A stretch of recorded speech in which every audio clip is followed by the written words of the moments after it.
Shabbat Shalom. How should I introduce her to you? I'm keenly aware that a partial story betrays the fullness of who she is. Of course, that's true for anyone. But in my life, the question is most fraught when speaking about my sister Emily. I'm painfully cognizant of the order in which I present the facts of her life, how nouns modify perception, the boxes she belongs to, the rules of engagement.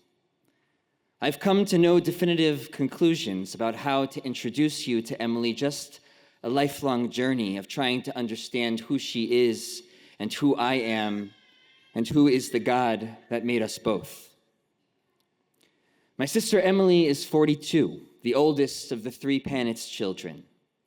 She was born with a rare neurological disorder, the product of genetic mutation called Leig's disease, which manifests in both physical and cognitive disabilities. As a child, the developmental milestones came and went: slow to speech, difficulty walking, challenges with anxiety and learning.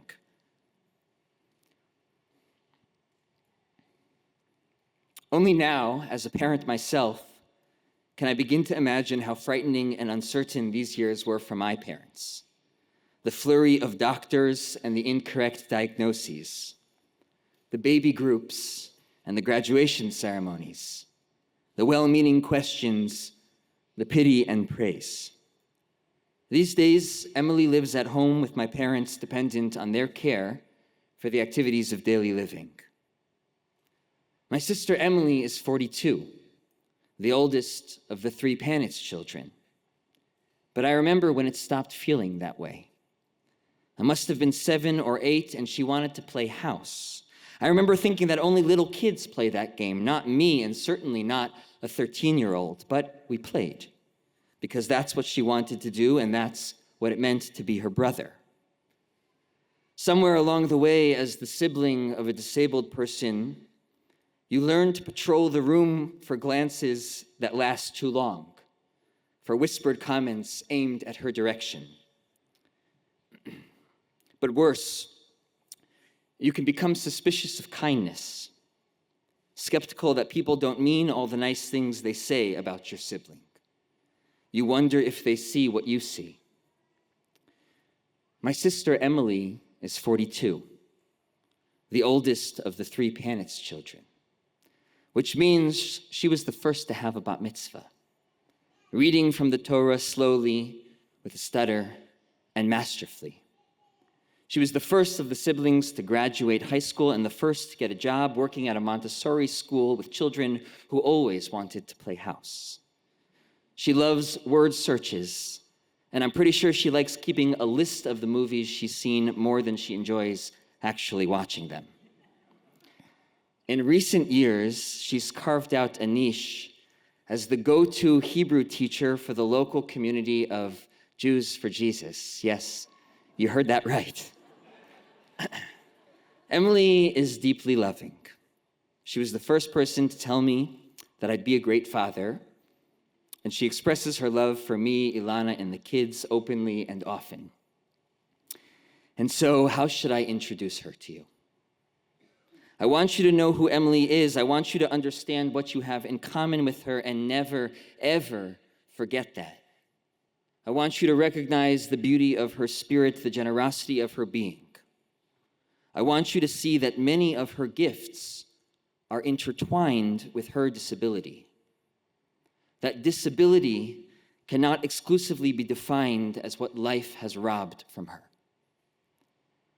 But I also want you to understand how meaningful the differences are. How her disability informs every space she's wheeled into and what opportunities are forever denied to her by the circumstances of her biology.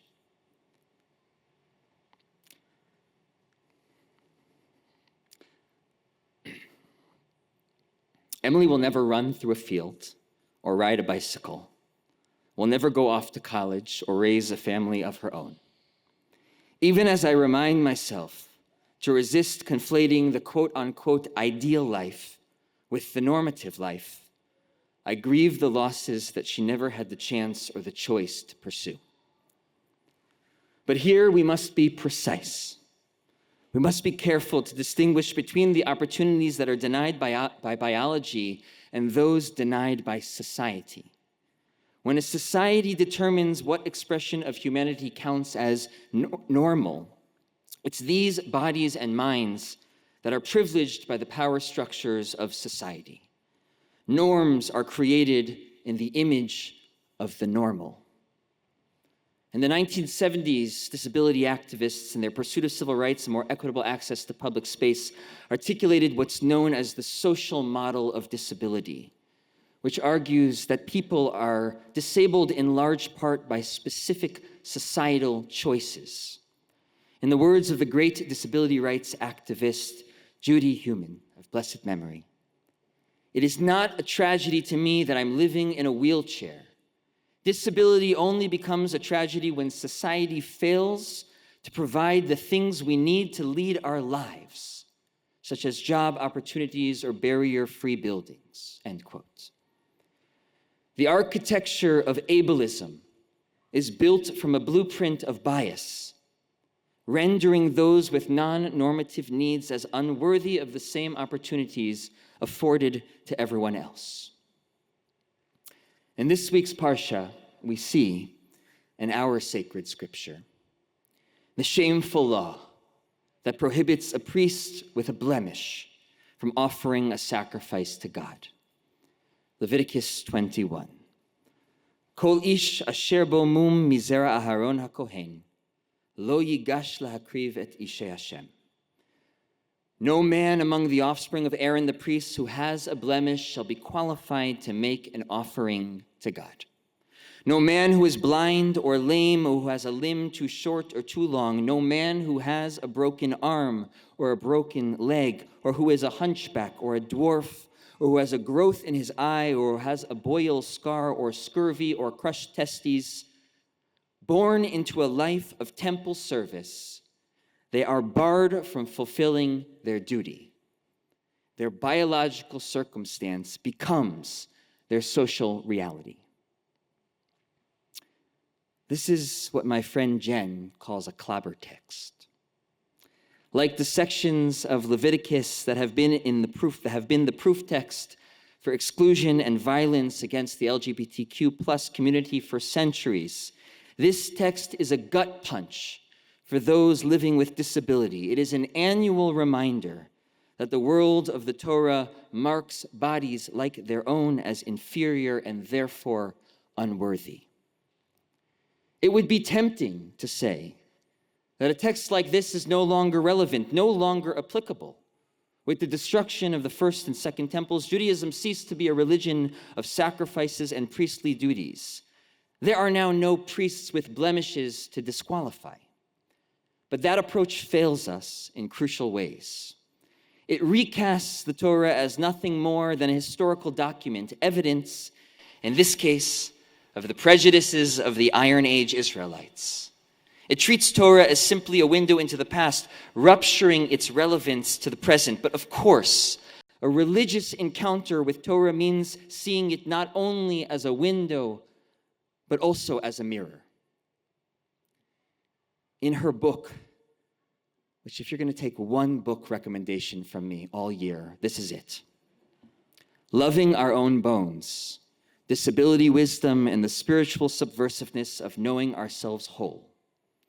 Rabbi Julia Watts-Belzer writes about this section of Leviticus.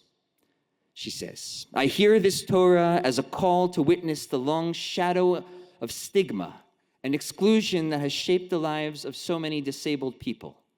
A call to confront and to challenge entrenched patterns of social and religious violence that have contoured our lives. Of course, the disqualification of certain bodies, and in turn, the additional barriers constructed to disempower these individuals is exceedingly evident today. Let's not pretend that the language of this passage in Leviticus and the worldview it represented is simply a relic of the past. Let's not pretend that our society has outgrown this prejudice. It happens in the workplace, encumbering advancement, in schools, where expectations are lowered and services denied, in the healthcare system, fighting with insurance companies to get basic needs met, and in the construction decisions of every building, sidewalk, and public space. Every culture, both past and present, makes its determination about the relative worth of each human being. And so when we read Leviticus 21, we must ask not just historical questions, but contemporary ones. A religious encounter with Torah means calling out its harmful ideas and wrestling with how they still shape our present reality. I offer no apologetics for this passage in Leviticus. No clever reinterpretation to help it mean something other than what it means. And yet, I find a glimmer of hope in the ways our ancestors have wrestled with this text, a process yet complete.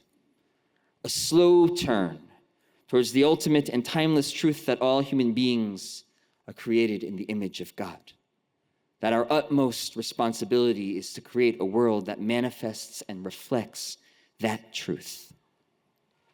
By the time the rabbis of the Mishnah and Gemara confront Leviticus 21, the temple has been destroyed and sacrifices are no longer offered.